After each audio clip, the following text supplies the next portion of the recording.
Hi, I'm Dr. Yogesh Singh. I'm a consultant rheumatologist at Manipal Hospital, Old Airport Road, Bangalore.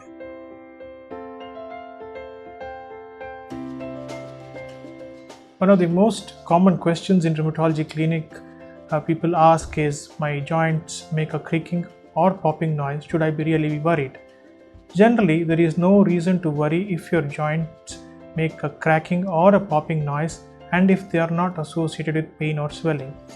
Cracking or popping noise in a joint is normally seen because of the movement of the joint structures whenever you move a joint.